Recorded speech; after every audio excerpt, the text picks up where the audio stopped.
Hello viewers, welcome back to our channel. இன்றைக்கி நம்ம சேனலில் சொட்டு எண்ணெய் கூட பயன்படுத்தாமல் பூந்தியையும் பொரிக்காமல் அவ்வளோ ஏங்க கடலை மாவு கூட பயன்படுத்தாமல் பேக்கரி ஸ்டைலில் சூப்பராக லட்டு செய்யலாங்க. அதை எப்படி செய்யலான்றதை இந்த வீடியோவில் பார்க்கலாம்.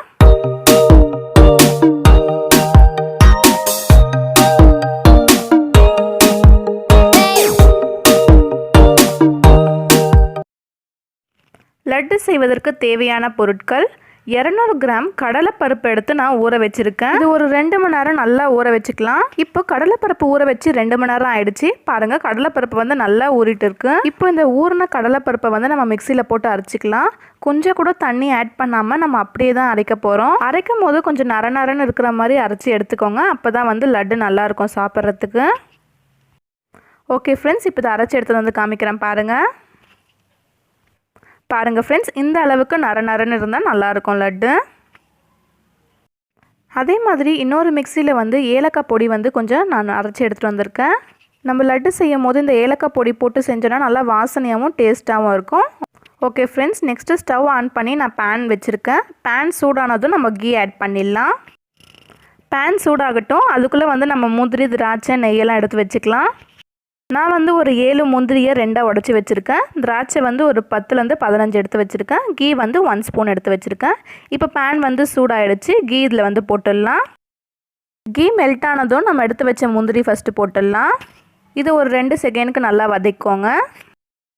முந்திரி வந்து லைட்டாக கலர் சேஞ்ச் ஆனதும் நம்ம திராட்சையும் இதிலே ஆட் பண்ணிடலாம். இப்போ பாருங்கள் ஃப்ரெண்ட்ஸ், முந்திரி வந்து லைட்டாக கலர் சேஞ்ச் ஆகிருக்கு. இப்போ இதிலே வந்து நம்ம திராட்சையும் ஆட் பண்ணிடலாம். ஸ்டவ்வை மீடியமாக வச்சுட்டு இது ஒரு 2 செகண்டுக்கு நல்லா வதக்கலாம். லட்டில் வந்து நம்ம முந்திரி திராட்சை அப்படியே ஆட் பண்ணுறதுக்கு பதில் இந்த மாதிரி கீழே வதக்கிட்டு செய்யும் போது டேஸ்ட் நல்லாயிருக்கும்.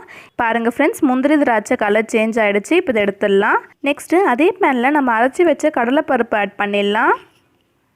அரைச்ச கடலைப்பருப்பை ஆட் பண்ணிவிட்டு ஒரு 5 செகண்டுக்கு நல்லா வதக்கிக்கோங்க. நம்ம வந்து இதை வேக வைக்க போகிறதில்ல, இதில் வதக்கிறதுலே வந்து இது நல்லா வெந்துடும். இது ஸ்டார்டிங்கில் வந்து கொஞ்சம் கட்டியாக இருக்கிற மாதிரி இருக்கும்.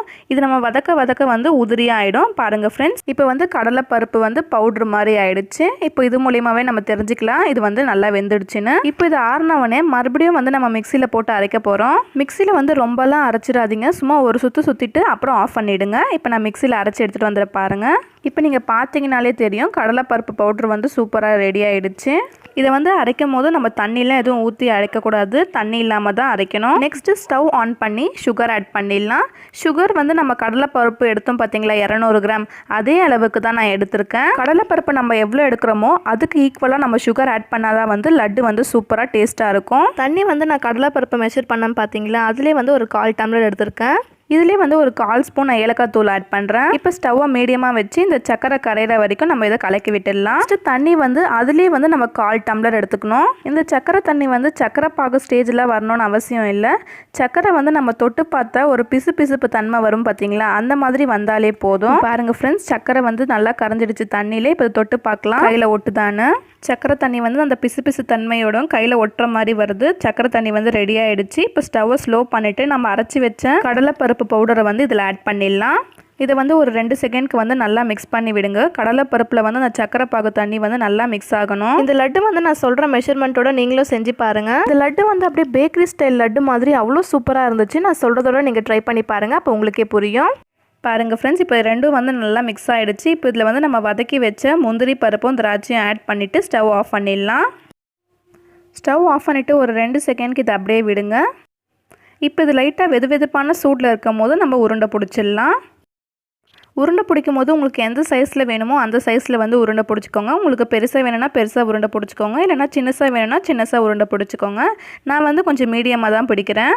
ஓகே ஃப்ரெண்ட்ஸ், இதே மாதிரி எல்லா லட்டும் நான் உருண்டை பிடிச்சிட்டு காமிக்கிறேன் உங்களுக்கு. அவ்வளோதான் ஃப்ரெண்ட்ஸ், டேஸ்டியான லட்டு ரெடி ஆகிடுச்சு. பாருங்கள் ஃப்ரெண்ட்ஸ், இந்த லட்டு வந்து ஒரு 5 நிமிஷத்தில் நம்ம செஞ்சிட்டோம். இது ஊற வைக்கிறதுக்கு தான் 2 மணி நேரம் தேவைப்படும். ஆனால் அது செய்கிறதுக்கு ஒரு 5 நிமிஷம் இருந்தால் போதும். நம்ம குயிக்காகவே செஞ்சு முடிச்சிடலாம். இதை வந்து நீங்கள் ஈவினிங் ஸ்நாக்ஸ் மாதிரியும் செஞ்சு சாப்பிட்லாம், சூப்பராக இருக்கும். ஓகே ஃப்ரெண்ட்ஸ், இந்த ரெசிபியை நீங்கள் கண்டிப்பாக ட்ரை பண்ணி பாருங்கள். ரொம்ப ஈஸியான ரெசிபி. ட்ரை பண்ணி பார்த்துட்டு எப்படி இருந்துச்சுன்னு மறக்காமல் கமெண்ட் செக்ஷனில் கமெண்ட் பண்ணுங்கள். நீங்கள் நம்ம சேனலில் இப்போ தான் ஃபஸ்ட் டைம் பார்க்குறதா இருந்தால் நம்ம சேனலை மறக்காமல் சப்ஸ்கிரைப் பண்ணி பக்கத்தில் இருக்க பெல் பட்டனை ப்ரெஸ் பண்ணி ஆல்ன்ற ஆப்ஷனை செலக்ட் பண்ணிக்கோங்க. அப்போ தான் நம்ம போகிற வீடியோஸோட நோட்டிஃபிகேஷன் உங்களுக்கு உடனுக்குடன் கிடைக்கும். நம்ம போட்ட ப்ரீவியஸ் வீடியோ நீங்கள் பார்க்கணும்னு நினச்சிங்கன்னா கீழே டிஸ்கிரிப்ஷன்லையும் மேலே ஐ பட்டன்லையும் இருக்கும், போய் பாருங்கள். ஓகே ஃப்ரெண்ட்ஸ், இந்த மாதிரி இன்னொன்று ஒரு ரெசிபியோட உங்களை மீட் பண்ணுறேன். தேங்க்ஸ் ஃபார் வாட்சிங் அண்ட் கீப் சப்போர்ட்டிங் அஸ்.